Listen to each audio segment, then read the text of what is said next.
إن الحمد لله نحمده ونستعينه ونستغفره ونعوذ بالله من شرور أنفسنا ومن سيئات أعمالنا من يهده الله فلا مضل له ومن يضلل فلا هادي له وأشهد أن لا إله إلا الله وحده لا شريك له وأشهد أن محمدا عبده ورسوله أما بعد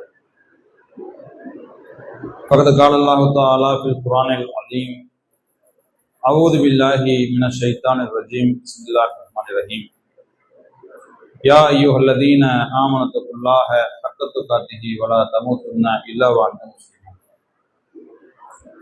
எல்லா புகழும் புகழ்ச்சியும் ஏகநாயன் அல்லாஹ்வுக்கே உரியது.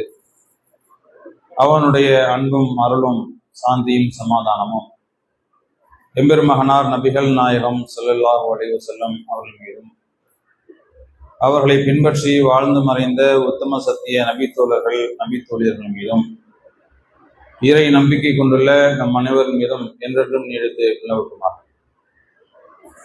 எல்லாம் வல்ல அல்லாஹுவின் நல்லடியார்களே, அல்லாஹுடைய அளப்பெரும் கிருபையினால் அவனால் கடமையாக்கப்பட்ட ஜும்மா என்ற இறை வணக்கத்தை நிறைவு செய்வதற்காக நாம் எல்லாம் இங்கே ஒன்றாக குழுமியிருக்கின்றோம்.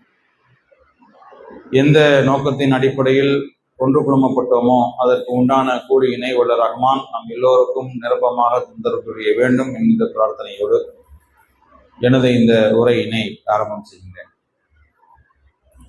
எல்லாம் வல்ல அல்லாஹுவின் நல்லடியார்களே,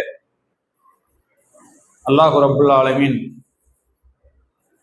அவனை ஈமான் கொண்ட சமூகத்தின் மீது கடமையாக ஆக்கியிருக்கக்கூடிய ரமலானுடைய நோன்புகளை நோற்றவர்களாக நாம் எல்லாம் இந்த இடத்திலே அமர்ந்திருக்கிறோம். ரமலானை பற்றி, ரமலானுடைய சிறப்புகளை பற்றி திருமறை குர்ஆனும் நபிகள் நாயகம் ஸல்லல்லாஹு அலைஹி வஸல்லம் அவர்களுடைய பொன்மொழிகளும் ஏராளமான செய்திகள் சொல்வதை நாம் அறிந்திருக்கின்றோம். ரமலானை பற்றி இஸ்லாம் சொல்லும் பொழுது இது ஒரு வசந்த காலம். ரமலான் வந்துவிட்டால் வானத்தின் வாசல்கள் திறக்கப்படுகிறது, அருள்களின் வாசல்கள் திறக்கப்படுகிறது அப்படின்னு சொல்லி ரமலானை பற்றி இஸ்லாம் சொல்லக்கூடிய காட்சியை பார்க்கிறோம். அதே போல சொர்க்கத்தின் வாயில்கள் திறக்கப்படுகிறது, நரகத்தினுடைய வாயில்கள் அடைக்கப்படுகிறது. இப்படி நிறைய செய்திகளை இஸ்லாம் சொல்லிக்கொண்டே போகிறது. ரமலானுக்கு என்று சிறப்பித்து நிறைய செய்திகள் திருமறை குர்ஆன் மூலமாகவும் நபிகள் நாயகத்தினுடைய பொன்மொழிகளின் வாயிலாகவும் பார்க்கணும். ஏன் இந்த ரமலான்? அல்லாஹு ரப்புல் ஆலமீன் ரமலானை நமக்கு கடமையாக ஆக்கியிருப்பது ஏன் என்று பார்க்கும் பொழுது ஒரே ஒரு செய்தியை மட்டும்தான் அல்லாஹ் பதிவிடுகிறான். அல்லாஹ்வுக்கு அஞ்ச வேண்டும், நீங்கள் அல்லாஹ்வை பயப்பட வேண்டும் என்பதற்காகத்தான் ரமலான். அவ்வளவு சிறப்புகளை உள்ளடக்கிய ஒரு வார்த்தையை பற்றி சொல்லும்போது அல்லாஹ்வை பயப்படணும். லஅல்லக்கும் தத்தக்கூன், உங்களில் யார் இறைவனை அஞ்சக்கூடிய மக்கள், அதற்காகத்தான் இந்த ரமலான். இந்த நோன்பு நமக்கு மட்டுமா? இதற்கு முன்னால் எத்தனை சமுதாயங்கள் வாழ்ந்ததோ எல்லா மக்களுக்கும் எல்லா சமுதாயத்துக்கும் எப்படி நோன்பு கடமையாக ஆக்கப்பட்டுள்ளதோ அது மாதிரி உங்களுக்கும் நான் என்ன பண்ணியிருக்கேன், கடமையாக ஆக்கியிருக்கிறேன்னு சொல்லி அல்லாஹ் ரப்பல் ஆலமீன் சொல்கிறான். அப்ப இறையச்சம், ஒரு மனிதனிடத்துல இறையச்சம் வந்துவிட்டால் அவனுடைய செயல்பாடுகள் எப்படி மாறி போகும்? நம்முடைய வாழ்க்கை என்பது குறுகிய ஒரு வாழ்க்கை, குறைந்த ஒரு காலகட்டத்தை தான் அல்லாஹ் நமக்கு நிர்ணயித்திருக்கிறான். தோராயமாக சொல்லுவாங்கல்ல, ரசூலுல்லாவுடைய அந்த வாழ்க்கையை எடுத்துதான் ஒரு 63 ஆண்டு காலம் அப்படிங்கிற ஒரு பொதுவான ஒரு கணக்கை சொல்லுவாங்க. அந்த 63 ஆண்டு காலம் என்பது எல்லாருக்குமே பொருந்தாது இல்லையா? ஏன்னா மௌத்தை பொறுத்த வரைக்கும் எப்போ வரும்னே தெரியாது. இன்னைக்கு உயிரோடு இருப்போம், நாளைக்கு மௌத்தா போயிடுவோம். அப்ப 63 அப்படின்னு சொல்லி நம்ம பிக்ஸ் பண்ணி வச்சாலும் கூட நம்முடைய ஆயுள் எவ்வளவு அப்படிங்கிறது நமக்கே தெரியாது. எப்பொழுது வேண்டுமானாலும் 63 கடந்து கூட நம்ம வாழலாம், 63 தொடாமல் கூட மரணித்து போகலாம். எப்படி இருந்தாலும் மவுத்து கன்ஃபார்ம். அந்த மவுத்துக்கு பின்னால் வரக்கூடிய வாழ்க்கையில் நாம் வெற்றி பெற வேண்டும் என்று சொன்னால் நம்மிடத்திலே பாவங்கள் இருக்கக்கூடாது. யாருடைய நன்மையின் எடை கனத்ததோ அவர்கள் நாளை மறுமையிலே வெற்றி பெறுவார்கள். யாருடைய பாவங்களினுடைய எடை கனத்ததோ அவர்கள் மறுமையிலே நஷ்டத்தை அடைவார்கள் என்று திருக்குரான் சொல்கிறது. அப்போ ஒரு மனிதரிடத்திலே நன்மைகள் அதிகமாக இருக்க வேண்டும் என்று சொன்னால் அவனிடத்திலே பாவங்கள் இருக்கக்கூடாது. அதானே? ஒன்னு மைனஸா இருந்து ஒன்னு பிளஸ்ஸா இருக்கணும். பாவம் மைனஸா இருந்து பிளஸ் நன்மைகள் அதிகமாக இருந்துன்னு சொன்னா அவர் தப்பிச்சிருவார், மறுமையில வெற்றி பெற்று விடுவார். அப்ப இந்த ரமலானுடைய மாதம் எதற்காக அல்லாஹ் ரப்புல் ஆலமீன் அருளி இருக்கிறான் என்று சொன்னால், ஒவ்வொரு மூமியினுடைய பாவங்களும் இந்த மாதத்திலே மன்னிக்கப்பட வேண்டும். அல்லாஹ்வுடைய தூதர் சொல்றாங்களே, யார் நம்பிக்கையோடும் நன்மையை எதிர்பார்த்தவர்களாகவும் இந்த ரமலானை அடைகிறார்களோ, யார் நம்பிக்கையோடும் நன்மையை எதிர்பார்த்தவர்களாகவும் இந்த லைலத்துல் கத்ர் இரவுகளே நின்று வணங்குகிறார்களோ அவர்களுடைய பாவங்கள் மன்னிக்கப்படும். அப்போ ஒரு மனிதன் பாவத்திலே இருந்து தன்னைத்தானே தூய்மைப்படுத்திக் கொண்டால்தான் மறுமையிலே வெற்றி, சொர்க்கம். மனிதனை பொறுத்த வரைக்கும் அன்றாடம் பாவம் செய்யக்கூடியவன் தான். எவ்வளவுதான் மனதில் உறுதியான முடிவுகளை எடுத்தாலும் கூட அறிந்தோ அறியாமலோ சில நேரங்களில் நாம் தவறு செய்கிறோம். அந்த தவறுகள் சிறியதாக இருக்கலாம், பெரிய தவறுனா தெரிஞ்சிடும்ல. ஒருத்தர் தண்ணி அடிக்க போறான்னு சொன்னா இது மிகப்பெரிய பாவம் அப்படின்னு தெரிஞ்சிடும். ஒருத்தர் பொய் சொல்றது அசால்ட்டா அது அவருக்கு தெரியவே தெரியாது. அப்ப அறிந்தோ அறியாமலோ அன்றாடம் நம்முடைய வாழ்க்கையில நிறைய பாவங்களை நம்முடைய பாவத்தினுடைய பட்டியல்ல ஒன்னொன்னா சேர்ந்துகிட்டே வருது. பாவத்தினுடைய பட்டியலையும் நன்மையினுடைய பட்டியலையும் எடுத்துக்கொண்டு பார்க்கும் பொழுது நன்மையினுடைய பட்டியல் ரொம்ப லேட்டா தான் ஃபில் ஆகுது. ஆனா பாவ பட்டியல் ரொம்ப அதிகமாக ஃபில் ஆகிட்டே போகுது. ஆனா இந்த ரமலானுடைய மாதத்தை பொறுத்த வரைக்கும் நன்மை தான் ஃபுல் சார்ஜ்ல. 1வது நோன்புல இருந்து 30 நோன்புகள் வரைக்கும் நம்முடைய உள்ளம் ஈமான்லாம் நிரம்பி இருக்கும். பேட்டரியில எப்படி ஃபுல் சார்ஜ் 100% இருக்கிறதோ 30 நாள் நம்முடைய ஈமான் 100% சார்ஜோட இருக்கும். அல்லாஹ்வுடைய தூதர் சொல்றாங்களா இல்லையா, ரமலானுடைய மாதம் வந்துவிட்டால் சொர்க்கத்தின் வாயில்கள் திறக்கப்படுகிறது. என்ன காரணம்? இவனுடைய உள்ளத்துல 100% சார்ஜ் போட்டு வச்சிருக்கான். என்னத்தை? வணக்க வழிபாடுகளை, பிரார்த்தனைகளை, ஏன்னா நன்மையான காரியங்களை, சதக்காக்களை, தான தர்மங்களை, வணக்க வழிபாடுகளை இப்படின்னு சொல்லி நன்மையான காரியங்கள்ல உள்ளத்துல என்ன பண்ணிருக்கான்? 100% சார்ஜோட 1 மாத காலத்தை நம்ம என்ன பண்றோம்? கிடக்கிறோம். அப்ப அல்லாஹ்வுடைய சொல்றாங்க, ரமலானுடைய மாதம் வந்துவிட்டால் சொர்க்கத்தினுடைய வாயில்கள் திறக்கப்படுகிறது. அப்ப இந்த மாதிரியான ஒரு நிலையில ஒருவன் வாழ்ந்தால் 100% சார்ஜோடு 100% பரிபூர்ணமான நன்மைகளோடு ஒருத்தன் வாழ்ந்தால் திறக்கப்பட்ட சொர்க்கத்தின் வாசல் வழியாக போயிடலாம் சொர்க்கத்துக்கு. நரகத்தின் வாசல்கள் அடைக்கப்படுகிறது. அந்த பேட்டரியில அந்த ரெட் பாயிண்ட் வரும்ல, ரமலானுடைய மாதத்துல அந்த ரெட் பாயிண்ட் வர்றதுக்கு வேலையே கிடையாது. நரகத்தின் வாசல்களை அல்ல என்ன பண்றான்? அடைச்சு வச்சிருக்கிறான். அப்ப இந்த ரமலானுடைய மாதத்துலதான் அதிகமான அமல்கள் நம்ம செய்யறோம். யாரெல்லாம் மற்ற காலங்களிலே பள்ளிவாசலின் பக்கமே நெருங்காமல் இருந்தாலும் ரமலான்ல பாத்தீங்கன்னா ரொம்ப ஆச்சரியமா இருக்கும். என்ன பாய் வந்துட்டீங்க, கரெக்டா பாய் நோன்பு ஸ்டார்ட் ஆயிடுச்சுன்னா அவர் முதல் சப்ல பார்க்கலாம் அப்படின்னு சொல்லி நகைச்சுவையாக நம்மளாம் பேசுவோம்.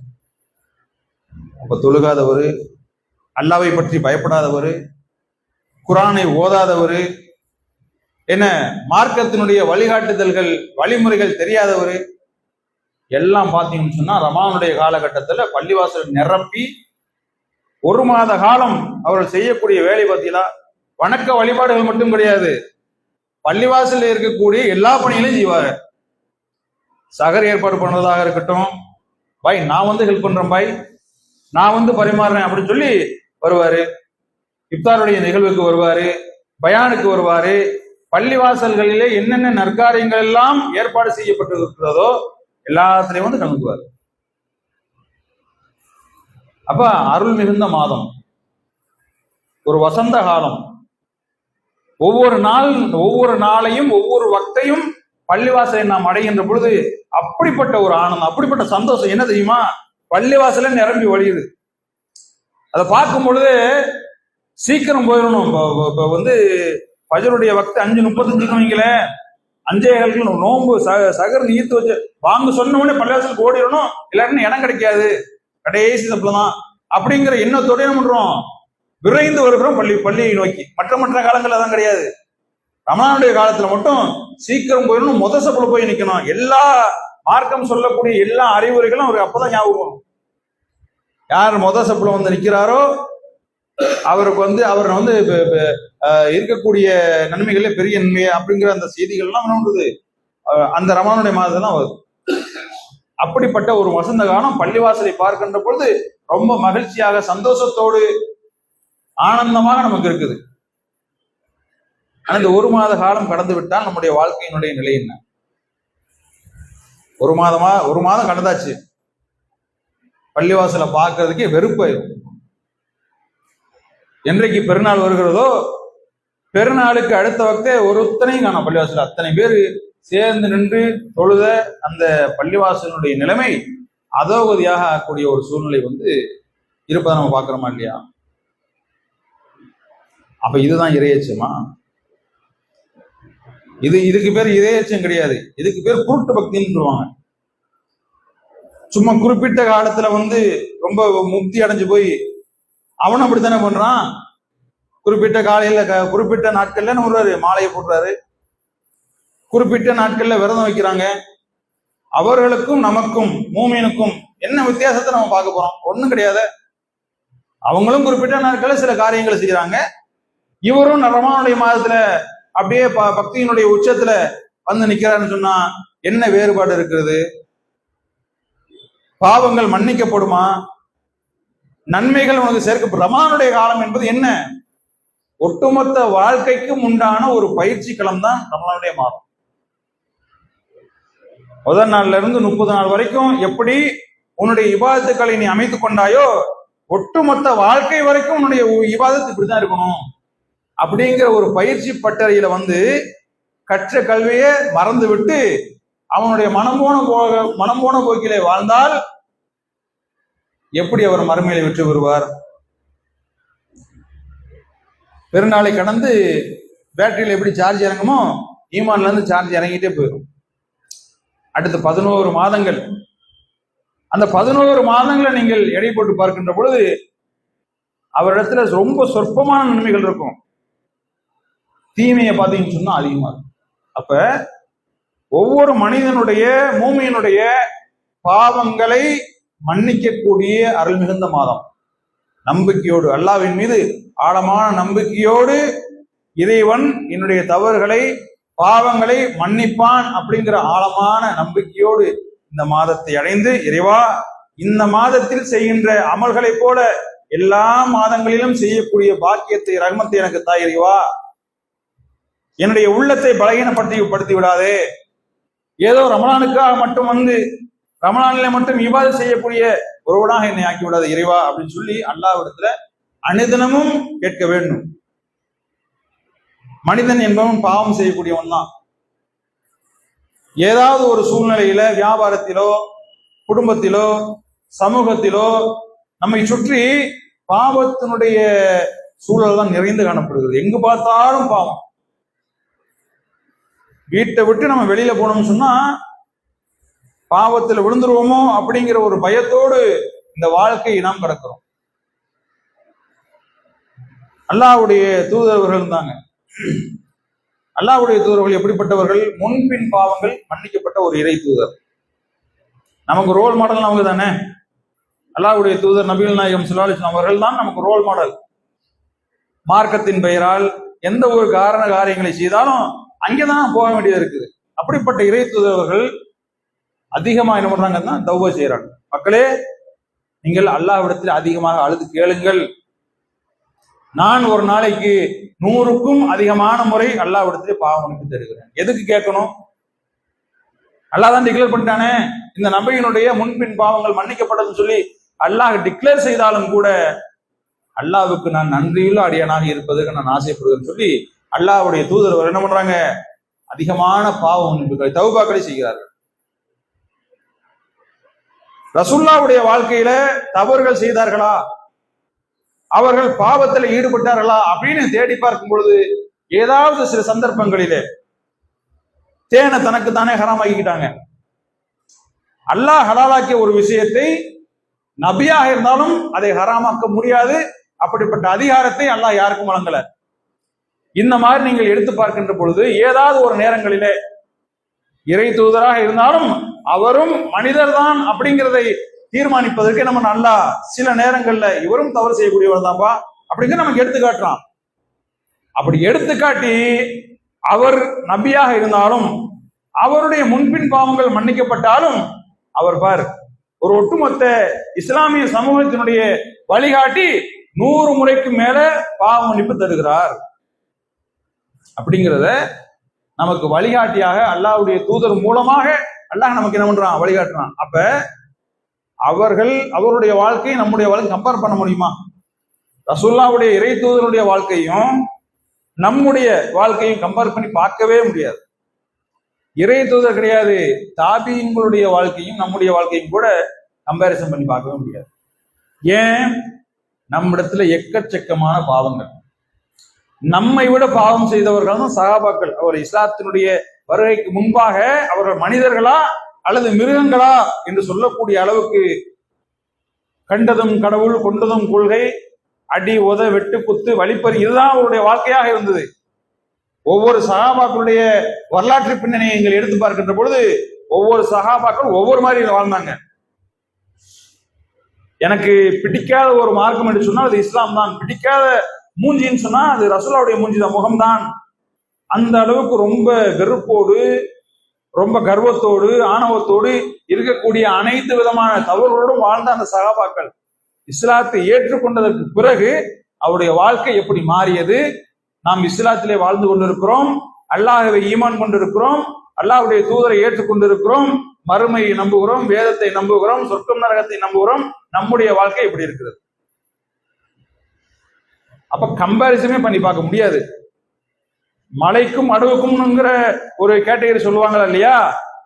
நம்ம மடுவும் கூட சொல்ல முடியாது, கடுகு. நம்மலாம் சஹாபாக்கள் நபிமார்கள் எல்லாம் மிகப்பெரிய சிகரங்கள்.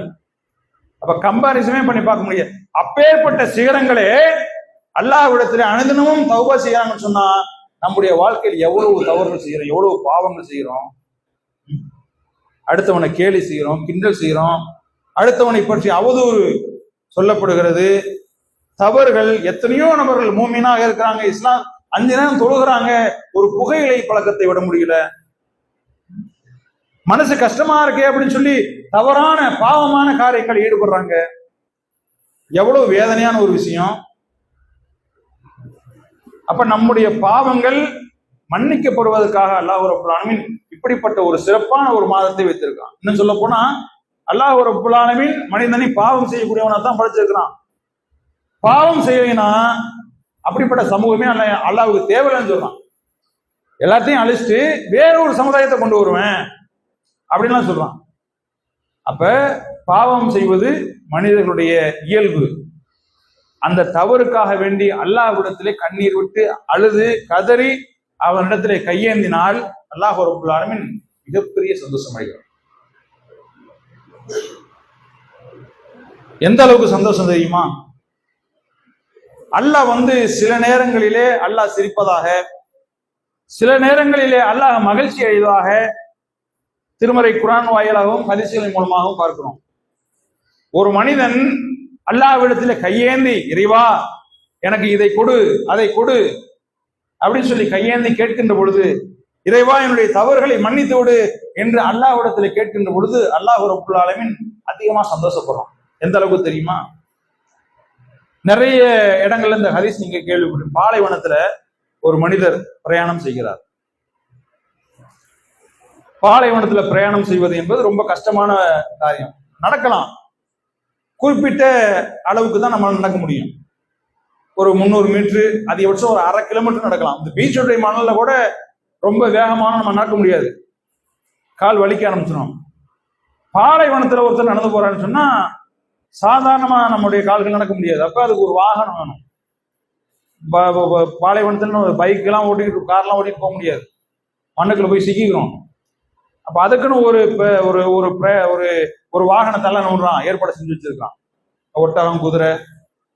அப்போ ஒட்டகத்தையும், ரொம்ப நீண்ட ஒரு பயணம், போற வழில வயிறு பசிக்குமா இல்லையா, ஒட்டகத்தையும் சாப்பாடையும் கட்டிக்கிட்டு போய்கிட்டே இருக்கிறார். போய்கிட்டே இருக்கும் பொழுது களைப்பு வந்துருச்சு. ஓரமா கொஞ்சம் நேரம் உட்கார்ந்துட்டு ஓய்வு எடுத்துட்டு அப்புறம் போகலாம் அப்படின்னு சொல்லி ஓய்வு எடுக்கிறாரு. அந்த ஓய்வு எடுத்துட்டு அப்படி திருப்பி முடிச்சு பார்க்கும் பொழுது அவருடைய சாப்பாட்டையும் காணோம், ஒட்டகத்தையும் காணோம். எப்படி இருக்கும்? நம்ம இந்த பாலைவனத்துல கடுமையான வெயில்ல பயணம் செய்யறோம். ஒரு ஒரு ஒரு 50 கிலோமீட்டர் பயணம் செய்யணும் வச்சு, உதாரணத்துக்கு பாலைவனத்துல நம்மளால நடக்க முடியாது. அப்ப நம்ம என்ன பண்றோம்? ஒட்டகத்தை கூட்டிட்டு போறோம். கொஞ்ச நேரம் ஓரமா உட்காரோம், ஒரு நிழல் இருக்கு, ஓரமா உட்காடுறோம், ஒட்டகத்தையும் சாப்பாட்டையும் காணோம்னா நம்முடைய நிலைமை எப்படி இருக்கும்? அவ்வளவுதான், மவுத்து. நமக்கு என்ன மவுத்து கன்ஃபார்ம், சாப்பாடும் கிடையாது, ஒட்டகத்தையும் கிடையாது. எப்படி இந்த பயணத்தை துவங்க முடியும்? அவரு அப்படியே ஒட்டகத்தையும் சாப்பாடு போன பரவாயில்ல அப்படின்னு சொல்லி ஒட்டகத்தையும் கூட தேடி தேடி அலைகிறார். கிடைக்கல. தேடி தேடி அலைஞ்சு மறுபடியும் என்ன பண்றான்னு சொன்னா சிறிது நேரம் ஓய்வெடுக்கிறார்.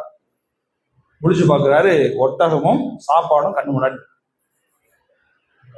எவ்வளவு பெரிய ஆனந்தம், எவ்வளவு பெரிய சந்தோஷம்! இந்த சந்தோஷத்தை வார்த்தைகளால் விவரிக்க முடியாது. அந்தந்த நேரத்துல அந்தந்த மனிதர்களுக்கு திடீரென்று ஒரு மகிழ்ச்சி வரும்பொழுது அந்த அந்த அந்த நிலையை உணர்வாங்க. புரிஞ்சுக்கிறதுக்காக ஒரு ஒரு பெண்மணி ஒரு 10 மாத காலம் தன்னுடைய குழந்தையை சுமக்கிறார். 10 மாத காலம் என்ன பண்றாரு? வயிற்றுல குழந்தையை சுமக்கிறான். அந்த குழந்தையை சுமக்கக்கூடிய காலமெல்லாம் அவள் பல்வேறு விதமான சங்கடங்களை அவள் அனுபவிக்கிறாள். இயற்கை தோற்றத்தை விட கூடுதலான ஒரு தோற்றம் வருது, வயிறு பெருசாகுது, அது பார்க்கறதுக்கே ஒரு மாதிரி இருக்கும். இயற்கையான அல்லாஹ் படைத்திருக்கக்கூடிய இயற்கை தோற்றத்தை விட கூடுதலான என்ன பண்றாலாம், அந்த அந்த காலத்துல வயிறு பெருசாயிருது. படிக்கட்டுலாம் ரொம்ப சுலபமான ஏறி இறங்க முடியாது, ஒரு கணிச்சு படுக்க முடியாது, வேகமா நடக்க முடியாது, அதிகமா சாப்பிட முடியாது, நினைச்சது சாப்பிட முடியாது, வாந்தி, கொமட்டல், தலை சுற்றல் இப்படின்னு பல்வேறு விதமான உபாதைகளுக்கு உள்ளாகி இறுதியாக அந்த குழந்தை இந்த உலகத்தை பார்க்கும் பொழுது அவள் குழந்தையை பெற்றெடுக்கக்கூடிய தாய் மரணத்தை 2 தட்டு தட்டி தான் வர்றா கீழே. அதான உண்மை. அந்த குழந்தை வெளியே வருகின்ற பொழுது மரணத்தினுடைய உச்சிக்கே தாய்மார்கள் சென்று அவ்வளவு வேதனைகளை அனுபவித்து, நிறைய சினிமாக்களை காட்டுறாங்களா இல்லையா, இந்த குழந்தை பிறக்கும் பொழுது ஆன கத்துவாங்க, இயற்கை தானே, உண்மைதானே. அவ்வளவு கஷ்டங்களை சுமந்து அந்த குழந்தையை பெற்றெடுக்கிறாள். சில தாய்மார்கள் அந்த வேதனையை பொறுத்து கொள்ள முடியாமல் மௌத்தாவே போயிடும். குழந்தை உயிரோட வந்துடும், தாய்மார்கள் மொத்த போயிடுவாங்க. அப்ப 10 மாத காலம் பெற்றெடுத்த அந்த குழந்தை நொண்டியாக இருந்தாலும் சரி, குருடாக இருந்தாலும் சரி, ஊனமாக இருந்தாலும் சரி, என் குழந்தை குருடா போயிடுச்சு அப்படின்னு சொல்லி அந்த குழந்தையை ஒரு தாயும் வெறுத்து ஒதுக்க மாட்டார். அப்படித்தானே? அது எப்படி பிறந்தாலும் என்னுடைய குழந்தை அப்படின்னு சொல்லி மார்போடு சேர்த்து தழுவிக் கொள்வாள், அணைத்துக் கொள்வாள். பாசத்துல கொஞ்சம் கூட பாரபட்சம் காட்ட மாட்டாள். நல்ல குழந்தையா பிறந்தா இப்படி, நொண்டியா பிறந்தா இப்படின்னு சொல்லி பாசத்திலே பாரபட்சம் காட்ட மாட்டாள் பெற்றெடுத்த தாய். அப்படி பாசத்தையும் நேசத்தையும் ஊட்டி வளர்த்த அந்த குழந்தை அம்மா அப்படின்னு பேசக்கூடிய அந்த காலகட்டத்திலே குழந்தை காணாம போச்சுன்னு சொன்னா இந்த தாயினுடைய உள்ளம் எந்த அளவுக்கு பதறிப்போம். தந்தை கூட பெரிய அளவுக்கு வருத்தப்படுவாரு, ஆனால் அதிகமாக பதறுவது தாய் தான் இல்லையா?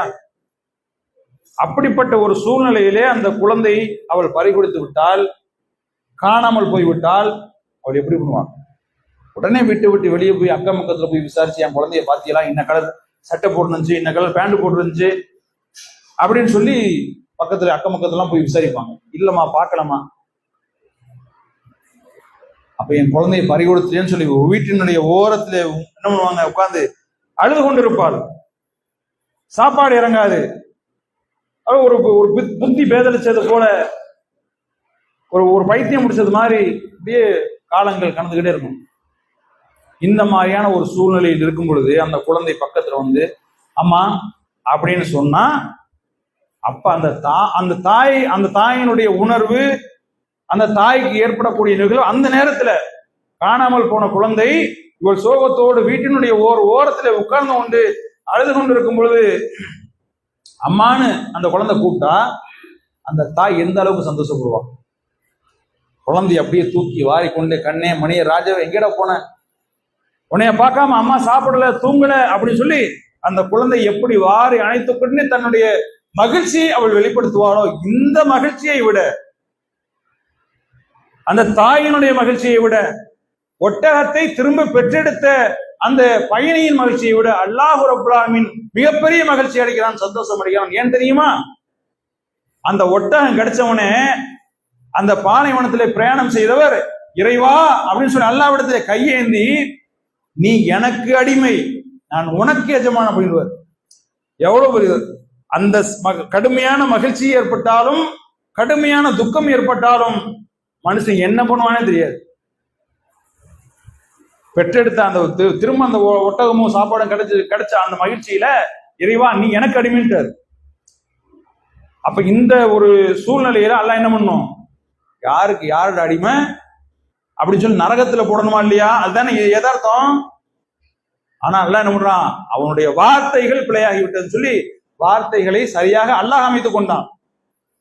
இல்லைனால சந்தோஷப்பட்டிருக்க மாட்டான்ல, கோவப்பட்டிருப்பான். அந்த இடத்துல வார்த்தை ஏதோ மகிழ்ச்சியினுடைய உச்சத்துல வார்த்தையை அவர் தவறாக பயன்படுத்திட்டாரு அப்படின்னு சொல்லி வார்த்தைகளை சரியாக போட்டுக்கொண்டு அல்ல பண்றான், மிகப்பெரிய மகிழ்ச்சி அடைகிறான். சாதாரண ஒரு ஏழை திடீர்னு அவருக்கு கோடி ரூபாய் கிடைச்சுன்னு வைங்களே, மிகப்பெரிய மகிழ்ச்சி அடைவார், ஆனந்தம் அடைவார்.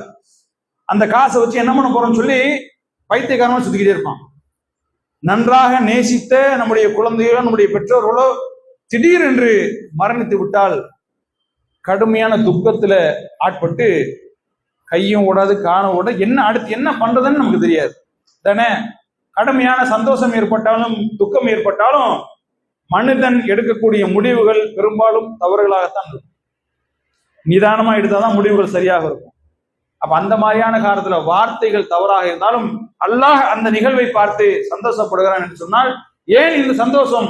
இறைவா என்று அல்லாஹ்விடத்திலே கை நீட்டி விட்டான், என்னுடைய அடியான் என்னை அழைத்து விட்டான், என்னிடத்துல கேட்கிறான், என்னுடைய அடியான் என்பதை அவன் மீண்டும் மீண்டும் அவன் ப்ரூவ் பண்ணிட்டான். நம்முடைய பாவங்களை யார் மன்னிக்க முடியும்? அல்லாஹ்வை தவிர இந்த உலகத்துல யார்தான் பாவங்களை மன்னிக்க முடியும்? ஒருத்தனும் முடியாது. எப்படிப்பட்ட பக்தியில முச்சத்துல இருந்தாலும் பாவங்களை மன்னிப்பது படைத்த ரப்புல் ஆலமீன் தான்.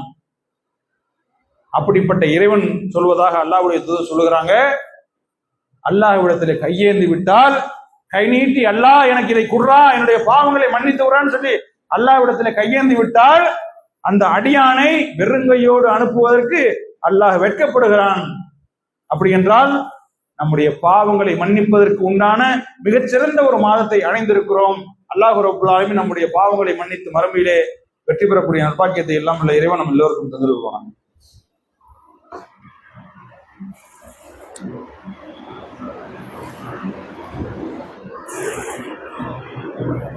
அன்பான சகோதரர்களே, பாவங்களை மன்னிப்பதற்கான ஒரு வாய்ப்பாக அல்லாஹ் ரப்பல் ஆலமீன் இந்த மாதத்தை நமக்கு வழங்கி இருக்கிறான்.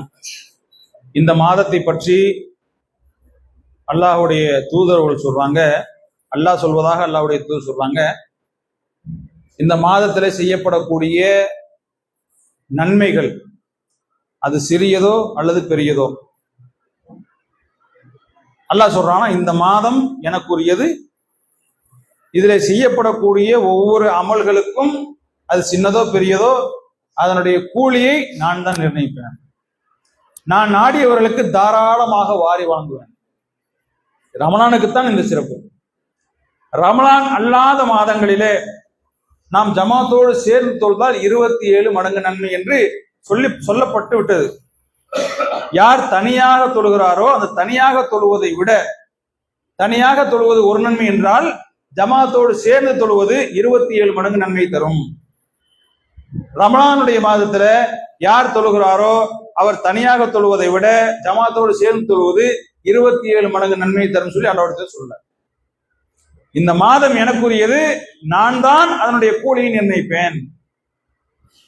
ரமலான் அல்லாத மாதங்களில் 1 ரூபாய் நீங்கள் தர்மம் செய்தால் அந்த 1 ரூபாய்க்கு உண்டான மதிப்புத்தான் உங்களுக்கு கிடைக்கும், நன்மைதான் கிடைக்கும். ரமலானுடைய காலகட்டத்திலே 1 ரூபாய் அற்பமாக இருக்கலாம். 1 ரூபாய் வச்சு என்னத்தை வாங்குறது நமக்கு தெரியலாம். ஆனால் அந்த 1 ரூபாயினுடைய மதிப்பு அல்லாஹ் ரப்பல் ஆலமீன் பல கோடிகளை கூட நமக்கு கொடுக்கலாம். நம்முடைய இஹ்லாஸை பார்த்து, நம்முடைய உள்ளத்தை பார்த்து, என்ன எண்ணத்துல நம்ம கொடுக்கிறோம் அப்படிங்கிற ஒரு எண்ணத்தை பார்த்து நம்ம இடத்துல ஒரு பேசுகிறோம், சில சகோதரத்துல பேசுகிறோம். ஒவ்வொரு நல்ல வார்த்தைகளும் தர்மம் சொல்லி மார்க்கம் சொல்லுது. பேசக்கூடிய வார்த்தைகளுக்கு கூட அல்லாஹ் நன்மைகளை பதிவு செய்கிறான். அதுக்கு கணக்கு கிடையாது. பேசக்கூடிய வார்த்தைகளை பொறுத்து அல்லாஹ் ரப்பல் ஆலமீன் தாராளமாக வாரி வழங்குகிறான் என்றால் இந்த மாதத்திலே அதிகமான அமல்களை நாம் செய்ய வேண்டும். வணக்க வழிபாடுகளிலே மூழ்க வேண்டும். தான தர்மங்களை வாரி இறைக்க வேண்டும். பெற்றோர்களை கனிவோடு அன்போடு பார்க்க வேண்டும். மனைவியிடத்திலே அன்பாக பேச வேண்டும். பிள்ளைகளிடத்திலே அன்பாக பேச வேண்டும். எப்படியெல்லாம் இந்த மாதத்திலே நாம் நன்மையை அடைய முடியுமோ அடைந்து கொள்ள வேண்டும். ஏன்னு சொன்னா, நீ ஏற்கனவே சொன்னதை போல ஒரு மனிதனுக்கு மரணம் எப்பொழுது வரும் என்று யாருக்கும் தெரியாது. ரமலானுக்கு 1 வாரத்துக்கு முன்பாக உயிரோடு இருந்தார். ரமலானுடைய அடையக்கூடிய பாக்கியம் அவருக்கு கிடைக்கவில்லை, நமக்கு கிடைச்சிருக்கு. டெய்லி மவுத் செய்து வந்துகிட்டே தானே இருக்குது.